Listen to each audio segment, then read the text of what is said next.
হাজার হাজার বছর আগের কোনো বই কি আজকের দিনের আধুনিক রাজনীতি বা কূটনীতি শেখাতে পারে? শুনলে অবিশ্বাস্য মনে হলেও আজকের এই বিশেষ বিশ্লেষণে আমরা ঠিক এমনই এক প্রাচীন রাজনীতিক কৌশল এবং রাষ্ট্র পরিচালনার অসাধারণ ইতিহাসে ডুব দিতে যাচ্ছি। চলুন শুরু করা যাক। প্রথমেই প্রাচীন ভারতের একটা বিশেষ ধারণার দিকে চোখ বুলিয়ে নেওয়া যাক, যাকে বলা হতো মৎস্যন্যায়। আচ্ছা, ধরুন এমন একটা সমাজের কথা যেখানে কোনো আইন কানুন নেই, কোনো সরকার বা নিয়ম নেই। কি হবে সেখানে?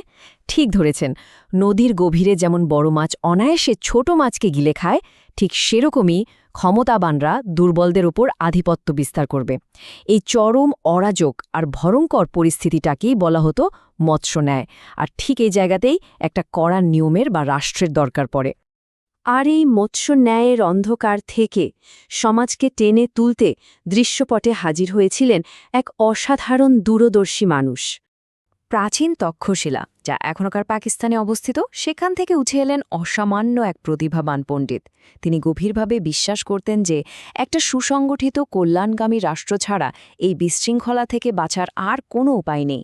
আর সেই ভাবনা থেকেই তিনি লিখে ফেললেন রাষ্ট্র পরিচালনার একদম আল্টিমেট গাইডবুক, অর্থশাস্ত্র, যা পরবর্তীতে সুবিশাল মৌর্য সাম্রাজ্য গড়তেও সবচেয়ে বড় ভূমিকা রেখেছিল।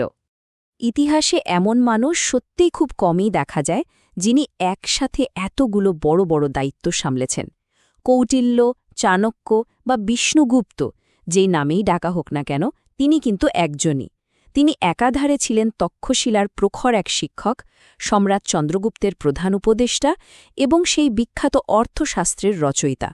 একেবারে অলরাউন্ডার যাকে বলে।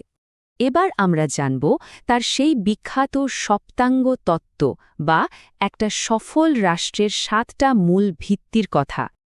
কৌটিল্যের একটা দারুণ ব্যাপার হল, তিনি রাষ্ট্রকে শুধু একটা মাটির টুকরো ভাবেননি। তার মতে রাষ্ট্র হল একটা জীবন্ত মানবদেহের মতো। স্বামী, অমাত্য, জনপদ, দুর্গ, কোষ, দণ্ড আর মিত্র, এই 7টা আলাদা আলাদা অঙ্গ যখন একসাথে ঠিকঠাক কাজ করে, তখনই একটা রাষ্ট্র পুরোপুরি দাঁড়িয়ে যায়। এই তালিকার শুরুতেই আছেন স্বামী বা রাজা। আচ্ছা, মাথা ছাড়া কি শরীর চলে? একদমই না। রাষ্ট্রের মাথা হলেন রাজা। তাকে হতে হবে নিঃস্বার্থ, ভীষণ জ্ঞানী এবং দূরদর্শী, কারণ তার একটা সঠিক সিদ্ধান্তের উপরই তো পুরো জাতির ভবিষ্যৎ নির্ভর করে, তাই না? এরপর আসছে অমাত্য বা মন্ত্রীরা। ধরুন মাথা খুব শার্প, কিন্তু স্নায়ুতন্ত্র বা নার্ভাস সিস্টেম কাজ করছে না, তাহলে কি লাভ হলো? এই মন্ত্রীরা হলেন রাষ্ট্রের সেই নার্ভাস সিস্টেম। তারা রাজার চোখ আর কান হিসেবে কাজ করেন। এদের বিশ্বস্ততা আর মেধার জোরেই রাজার স্বপ্নগুলো বাস্তবে রূপ নেয়। তৃতীয় ভিত্তিটা হল জনপদ, অর্থাৎ রাষ্ট্রের সীমানা আর তার মানুষজন। সত্যি বলতে, মানুষ আর মাটি ছাড়া রাষ্ট্রের অস্তিত্ব তো ভাবাই যায় না। এটাই যে কোনো রাষ্ট্রের একদম স্পন্দিত হৃদয় আর আসল ভিত্তি। সাধারণ মানুষের পরিশ্রম আর ভালোবাসাতে তো একটা ভূখণ্ড সত্যিকারের রাষ্ট্রে পরিণত হয়। 4 নম্বরে আছে দুর্গ বা রাজধানী। ধরুন খুব সুন্দর একটা বাড়ি বানানো হলো, কিন্তু চারদিকে কোনো দেয়াল দেওয়া হলো না। বাইরের বিপদ তো সহজেই ঢুকে পড়বে, তাই না? দুর্গ হল রাষ্ট্রের সেই প্রতিরক্ষামূলক দেয়াল। ওই যে মৎস্যন্যায়ের কথা বললাম না, সেই চরম অরাজকতাকে সীমানার বাইরে আটকে রেখে সাধারণ মানুষকে নিরাপদে রাখাই এর প্রধান কাজ। তারপর আসছে অত্যন্ত গুরুত্বপূর্ণ একটা অংশ, কোষ বা রাজকোষ। সোজা কথায় অর্থনীতি। রক্ত ছাড়া যেমন মানুষ বাঁচে না, কোষ হল রাষ্ট্রের সেই জীবনী শক্তি বা রক্ত। দেশের উন্নয়ন আর মানুষের কল্যাণের জন্য এই অর্থই তো শিরা শিরায় ঘুলে বেড়ায়। 6 নম্বর উপাদান হল দণ্ড বা সেনাবাহিনী। পৃথিবীতে যতদিন লোভ থাকবে, আগ্রাসন থাকবে, ততদিন নিজেদের সম্মান আর সুরক্ষার জন্য এই শক্তিশালী বাহুটার কিন্তু কোনো বিকল্প নেই। মিলিটারির জোর না থাকলে রাষ্ট্র যে কোনো সময়েই ভেঙে পড়তে পারে। আর এই মানবদেহ রূপকটার একদম শেষে আছে মিত্র বা বন্ধুরাষ্ট্র। সমাজে যেমন একা চলা যায় না, বিপদের দিন একটা ভালো বন্ধুর দরকার হয়, রাষ্ট্রের বেলাতেও ঠিক তাই। আন্তর্জাতিক পরিমণ্ডলে নিজেদের শক্তি বৃদ্ধি আর কূটনীতি পরিচালনার ক্ষেত্রে নির্ভরযোগ্য মিত্র থাকাটা একেবারে অপরিহার্য। এতক্ষণ তো আমরা একটা রাষ্ট্রের ভেতরের দিকটা দেখলাম। এবার চলুন একটু জুম আউট করে পুরো বিশ্বের মানচিত্র আর পররাষ্ট্রনীতির দিকে তাকাই। এখানে চলে আসে কৌটিল্যের মাস্টারপিস মণ্ডল তত্ত্ব। তার চিন্তা শুধু নিজের দেশের বর্ডারের ভেতরেই আটকে ছিল না।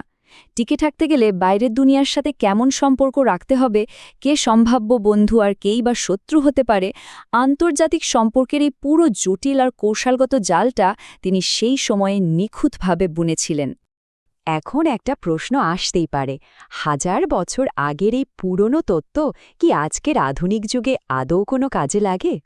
প্রাচীনকালের সেই জোট গঠনের কৌশল আর আধুনিক যুগের জাতিসংঘ বা আন্তর্জাতিক কূটনীতির দিকে তাকালে এক বিস্ময়কর ঐতিহাসিক মিল চোখে পড়ে।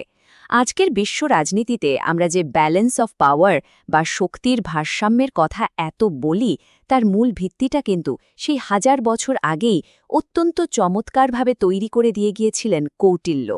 সব শেষে একবার ভেবে দেখুন তো, একজন মানুষের চিন্তাধারা কতটা সুদূর প্রসারী হলে হাজার হাজার বছর পেরিয়ে এসে আজও তা আধুনিক ভূ রাজনৈতিক শক্তির ভারসাম্যকে পুরোপুরি সংজ্ঞায়িত করতে পারে। প্রাচীন যুগের এই জ্ঞান আজও যেন আধুনিক রাষ্ট্রব্যবস্থার একেবারে পারফেক্ট প্লেবুক। এরপর যখনই আন্তর্জাতিক রাজনীতির কোনো খবর দেখবেন, একবার অন্তত ভেবে দেখবেন এর পেছনে কৌটিল্যের সেই পুরনো কোনো কৌশল লুকিয়ে নেই তো।